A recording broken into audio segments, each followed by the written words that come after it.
Hello everyone and welcome back to Learn to Love DIY. Today we're going to be creating a cute little gift card holder or mini holder.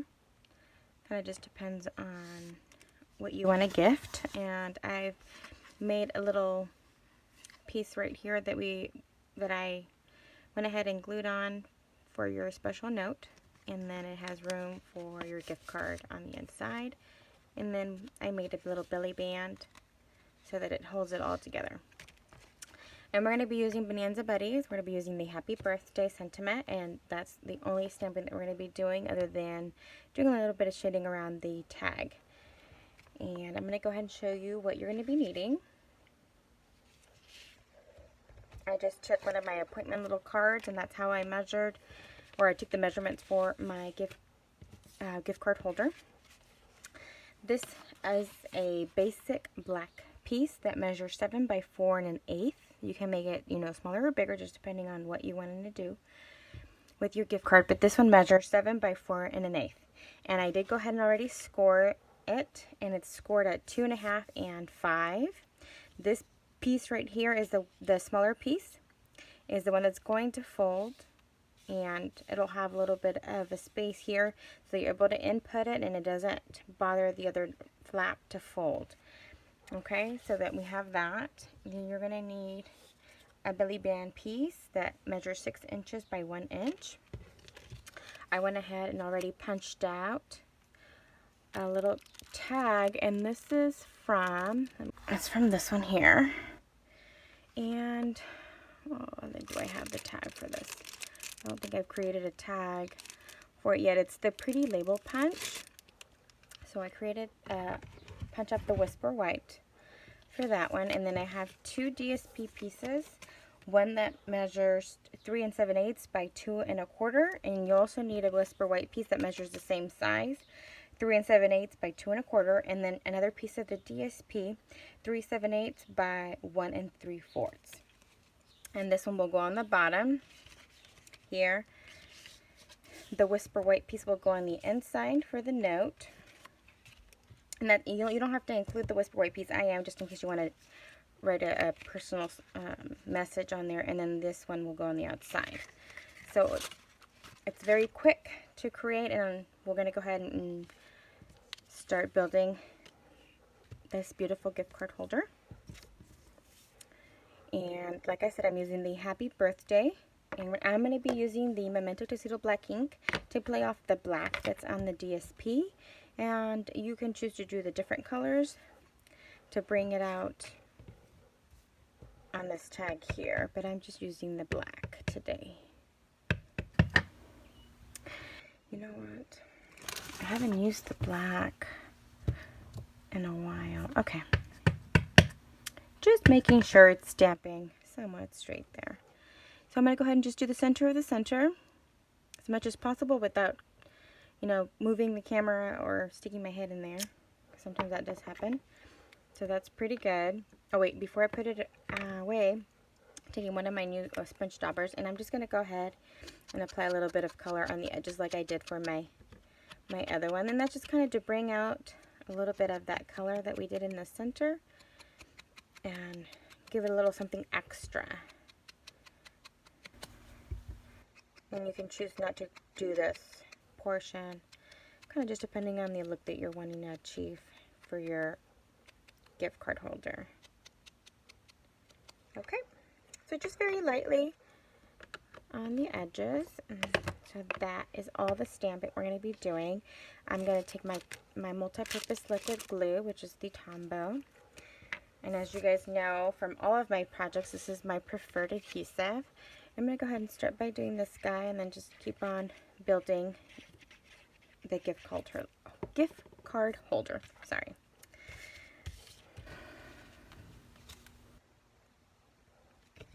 Let's see. Okay. And then on this flap. Okay, so this is very directional, so I have to be careful to make sure I do it the right way, because I could flip it around and then forget the direction that it's going in. And because it's directional, the flowers are going up this way. I have to make sure that I don't accidentally glue it the other way. Now I can open it.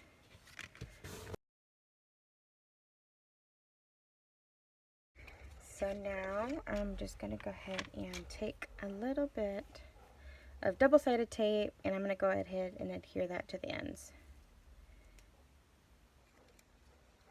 And I'll be cutting this just to minimize the width.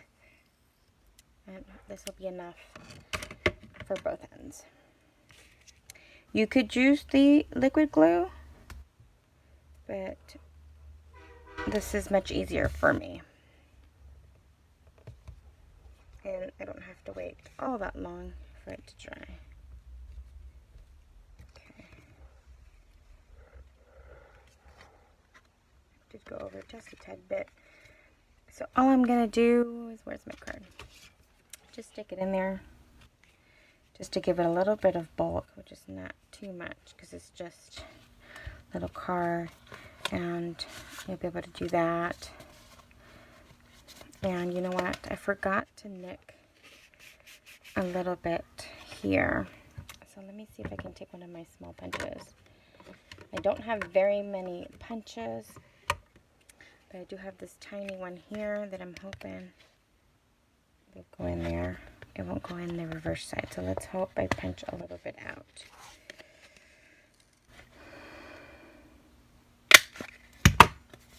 Just a little smidge so that you're able to see the card.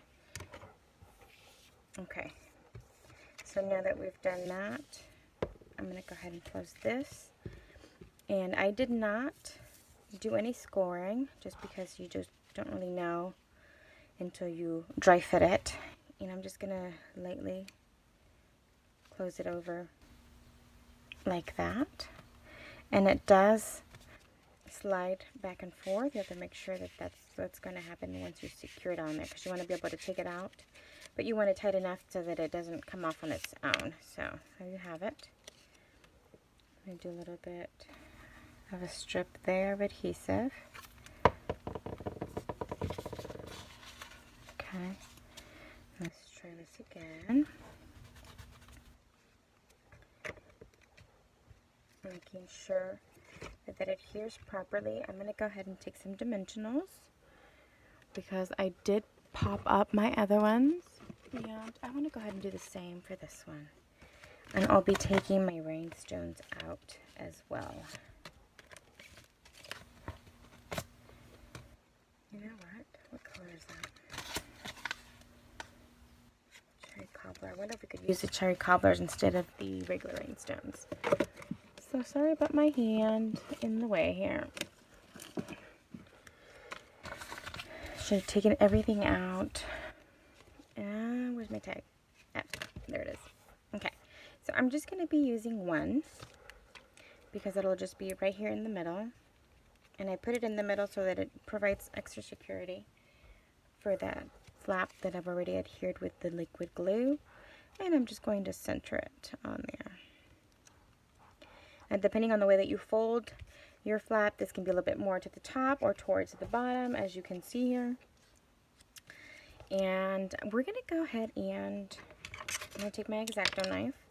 And instead of doing the regular the Rhinestones Basic Jewels like we did, I'm going to take the holiday ones. And I'm going to try the cherry cobbler. Although these are different colors, because of the darkness of it, it might go well. I'm going to use some of the smaller ones on there and see if that looks okay.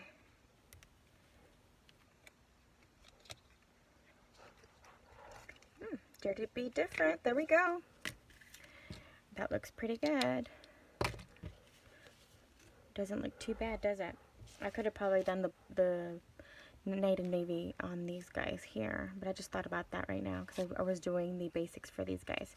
So you can use any size. I used the small ones for this, and like I did for the same here. And then I used the larger ones here. So it's really up to you. Normally I like to stay in the odds, but today I just did the two to kind of frame the happy birthday. So these are the two that I pre-made, and this is the one we did on camera. I really loved the black here for the one that we did on camera. I really like the play on colors. And a little bit monochromatic, I think. So I hope you've enjoyed this tutorial. As always, I will go ahead and link my Stampin' Up! online store for you guys, so you guys can purchase any of the items. If you don't already have a demonstrator, I would love to be your demonstrator. Please let me know if you have not gotten a new catalog or have not signed up with anybody, and I'd be happy to send you one once it's released. Feel free to email me that request, and I will also start linking all of the items that I've used for all of my videos. Thank you very much for watching, and you guys have a great day.